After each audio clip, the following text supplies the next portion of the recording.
და გადაცემას ვიწყებთ თემით, რომელმაც ძალიან ბევრი კითხვა გააჩინა ამჯერად საზოგადოების კონკრეტული დანაშაულის ჩამდენი პირებისა და სახელმწიფოს მიმართ. ის რომ ჩვენს ქვეყანაში ბოლო დროს ოკულტური სექტები მომრავლდნენ სხვადასხვა მედია საშუალებებით ყველას გაგვიგია.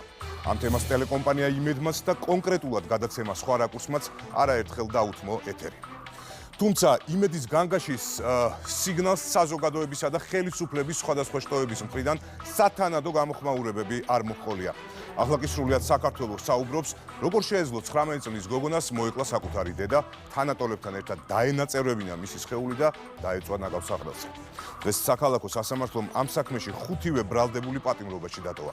ცოტნე გეგეჭკორი მოგვიყვება შემზარავი დანაშაულის ფიგურანტების შესახებ და ასევე ამ სიუჟეტიდან შეიტყობ, რამდენად სერიოზულია პრობლემა, რომელიც ახალგაზრდების გარკვეულ ჯგუფებთანაა დაკავშირებული.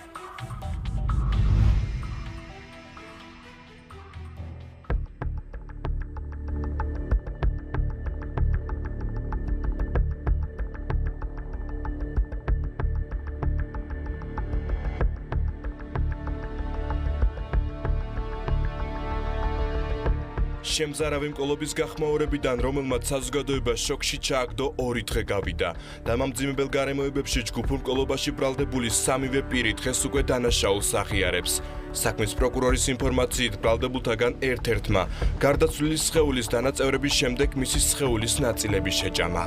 ჩვენებებში ასახული ინფორმაციის შედეგად ერთ-ერთმა ბრალდებულმა გამოძიების ინტერესებიდან გამომდინარე ხა თავში შევიკავებ, საჯარო დავასახელო გარდაცვლილის გარკვეული ორგანოები შეჭამა. ამას აღიარებს ეს ამას. საქმეში არსებული მასალით ეს დასტურდება. კანიბალიზმის ფაქტს 2 დღის განმავლობაში უარყოფდა შინაგან საქმეთა სამინისტრო. უწყებაში თქვეს, რომ ეს იყო რიტუალური მკვლელობა. სამართალდამცავების მიერ შემთხვევის ადგილის დათვალიერებისას ნანახი და ამოღებული გვამის ფრაგმენტები ეკუთვნის გარდაცვლილ ლუბაყოს, რომელიც საქართველოს შინაგან საქმეთა სამინისტროს მიერ ოჯახის წევრის განცხადების საფუძველზე 2016 წლის 19 ოქტომბრიდან იძებნებოდა, როგორც უგზო-უკლოდ დაკვარგული. გამოძიების ინფორმაციით დანაშაულის გასახსნელად მიმდინარეობდა ფარული მიყურებებაც, მოპოვებული მტკიცებულებები კი სასამართლომ დასაშვებად ცნო. დანაშაულის შეუტყობინებლობის ბრალდებით მკვლობის საქმეზე დაკავებულია კიდევ 2 პირი. მათგან ერთ-ერთი მკვლობაში ბრალდებულის ბექა შენგელიას მამიდაშვილი დათა კვარაცხელია, რომლის ადვოკატიც მისი დაცვის ქვეშ მყოფის რაიმე კავშირის მკვლობასთან უარყოფს. არც ერთ ჩანაწერში არ ფიგურირებს ჩემი დაცვის ქვეშ ყოფი და მან ამ დანაშაულის შესახებ, რომლის შეუტყობინებლობაშიც ბრალი ედება, გაიგო მას შემდეგ, რაც ბრალდებულის სახით მიიყვანეს განყოფილებაში და უთხრეს თუ რა დანაშაულზე იყო საუბარი.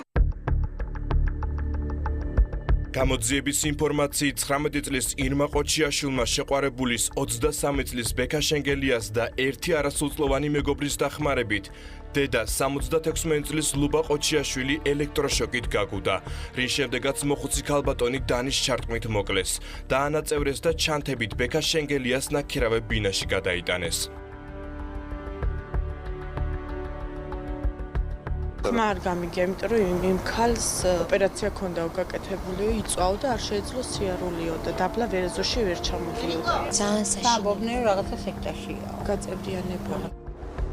საბოლოოდ მოხუცის დანაწევრებული გვამი გლდანის ყოფილ ნაგავსაყრელზე მიიტანეს, სადაც კვალის დაფარვის მიზნით დაწვეს. გარდა რიტუალისა გამოძიება მკვლობის მოტივად დედა-შვილს შორის არსებული უთანხმოება დაასახელა. დამამძიმებელ გარემოებაში მოკლული 76 წლის ლუბა ყოჩიაშვილის მეუღლის ომარ ყოჩიაშვილის ინფორმაციით დედა-შვილს შორის უთანხმოება ძირითადად ვარცხნილობისა და ჩაცმის სტილზე იყო.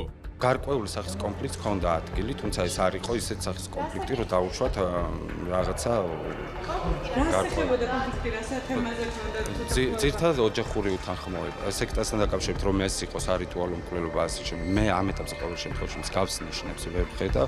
არ ვიცი თუ კი მსგავსი სექტა არსებობს ქვეყანაში, რომელიც ადამიანების მკვლელობისთვისაა მიმართული.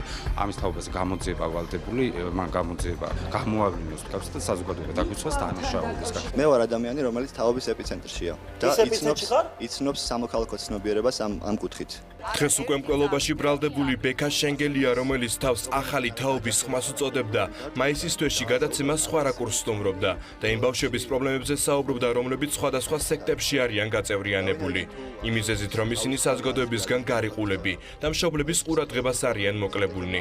მათ გულის ტკივილსა და პრობლემებს კი არავინ ისმენს. შენგელია მოსაოდნელ საფრთხეებზე აკეთებდა აქცენტს და მის პრევენციის აუცილებლობაზე საუბრობდა. როგორ შეგვიძლია ჩვენ ვისწავლოთ თქვენზე და თქვენ ისწავლოთ ჩვენს? როგორ შეგვიძლია გავაკეთოთ ჩვენ ხიდი ერთმანეთს შორის? სწორი მიდგომაა საჭირო. კარგად იყო აღნიშნული თქვენს მიერ, რომ უნდა გატარდეს რეფორმები და აღირიცხოს იმ ადამიანების რაოდენობა, რომლებიც არიან ეგრეთ წოდებული ნეფორმალები. ამ ბავშვებს შველა ჭირდებათ? როგორ ჭირდება? აი რა უნდა ჩამოვაყალიბებ ამ მხრივ, ხო, ცნობიერებას. ანუ ბავშვები არიან, რომლებსაც აქვთ განსაკუთრებული შეხედულებები, აღქმა, განსაკუთრებული აღქმა სამყაროსი და ძალიან მჭიდრო კავშირში არიან ხელოვნებასთან, მუსიკასთან. მშობლებს ვეუბნები გადაცემიდან, აქედან ვეუბნები მშობლებს, რომ თავისი შვილები აკონტროლონ და ერთადერთი რაღაც, რაც მინდა რომ თქვა, რომ დედის სითბო არ მოაკლონ ბავშვს. ბექა შენგელია დაეხმარა გადაცემას იმ ადგილების გადაღებაში, სადაც სხვადასხვა დაჯგუფების ბავშვები იკრიბებიან. გარკვეულ რიტუალებს ატარებენ და მოიხმარენ სხვადასხვა ნარკოტიკულ საშუალებებს. სხვა რაკურსმა მაშინ ბექა შენგელიას დახმარებით ერთ-ერთ მიტოვებულ მიწისქვეშა გადასასვლელში არასრულწლოვნებთან გასაუბრებად შეძლო. როცა ტკივილს მოსვეროძიარებ, შემთხვევით გაუზიარო და ეგრე გამოხატავ ტკივილს. რა ტკივილს? ანუ დავუშვათ პირადი პრობლემა, რასაც არ გტკივათ, როგორ უძლოთ ამ ყველაფერს? მიჩვეულება. და ამის შესახებ რომ ვინმეს ესაუბრო არ ჯობია, თქო ვიდრე ხელი დაიზიანო, ან დედას ან დას. ვერ არ ესმის ეს ყველაფერი. ვერ გაიგებ. მშობლებს არ ესმით? ვერ გაიგებენ.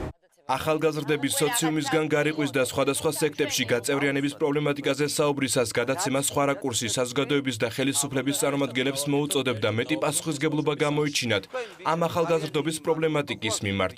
ყურადღება მიექციათ იმ მოვლენებისათვის, რომლებიც ჩვენს გვერდით ვითარდებოდა. თუმცა შეიძლება ითქვას, რომ ტელეკომპანია იმედიდან წამოსული ეს განგაშის სიგნალი ბევრმა სერიოზულად არ აღიქვა. ჩვენ საზოგადოებას დავანახეთ, რომ ამ ბავშვების უმრავლესობას მშობლიური ყურადღების და სითბოს პირდაპირ ნაკლებობა ჰქონდა. ჩვენ საზოგადოებას მოუწოდეთ, მათ შორის შინაგან საქმეთა სამინისტროს, მათ შორის განათლების სამინისტროს და სოციალურ სამსახურს. დავურეკე პირდაპირ ვთხოვე, რომ მიექცია ამ ბავშვებისთვის ყურადღება, აღექვათ სერიოზულად ეს პრობლემები და გადაცემაშიც რაიმე სახით კომენტარი გაეკეთებინათ. არც ერთმა ამ სამინისტროთაგანმა გულთან ახლოს ამათი პრობლემა არ მიიტანა და პირდაპირ მითხრეს, რადგან ჯერ არაფერი მსგავსი არ მომხდარა, აი ამას ვერც ვერავინ ვერ წარმოიდგენდა, მაგრამ გვითხრეს, რომ ეს არ არის ჩვენი პრობლემა. დღეს ეს გახდა სრულიად საზოგადოების პრობლემა. ბექა შენგელიას შეყვარებული მოკლული 76 წლის ლუბა ყოჩიაშვილის შვილი, ირმა ყოჩიაშვილი 124 საჯარო სკოლაში სწავლობდა. ის კლასის ბანკეტს არ დასწრებია. სკოლის დირექტორი ამბობს, რომ ყოჩიაშვილი მე-12 კლასის დამამთავრებელ გამოცდაზე არ გამოცხადებულა.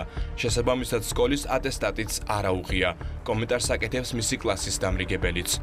ოჯახს 22 წლის გოგონა გარდაეცვალა. ის მძიმე სენით იყო დაავადებული. გოგო უნიჭიერესი და ძალიან ჭკვიანი ყოფილა. ამის შემდეგ ოჯახმა ირმა შვილა დაიყვანა, ზრდიდა. პირველი კლასიდან ვასწავლიდით. დედამ თავისი ტრაგედიის შესახებ მიამბო. ირმას მშობლები სკოლაში ხშირად აკითხავდნენ. განსაკუთრებული მშობლები იყვნენ. სულ თან დასდებდნენ. ხან დედა, ხან მამა.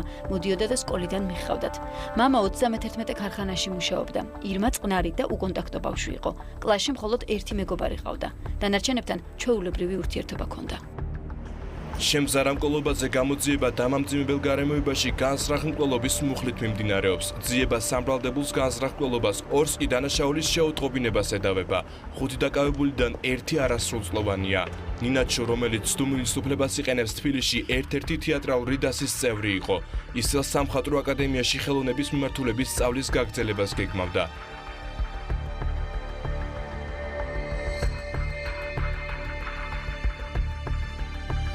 გამოძიება გრძელდება. განსწრაფკვლობაში ბრალდებულ ხუთივე პირს სასამართლომ აღკვეთ ღონისძიებად პატიმრობა შეუფარდა. ბრალდებულთა ადვოკატების ნაწილი გადაწყვეტილების სააპელაციო სასამართლოში გასაჩივრებას გეგმავს. მორიგი სასამართლო პროცესი 8 დეკემბერს გაიმართება. იმედია ამ კვლელობის შემდეგ მაინც მიაქცევენ საზოგადოება და შესაბამისი ორგანოები ყურადღებას ტელევიზიებით გაჟღერებულ პრობლემებს და მათ უფრო სერიოზულადაც მოიკიდებიან და აღიქვამენ. სამწუხაროდ ახლა კვლავ მძიმე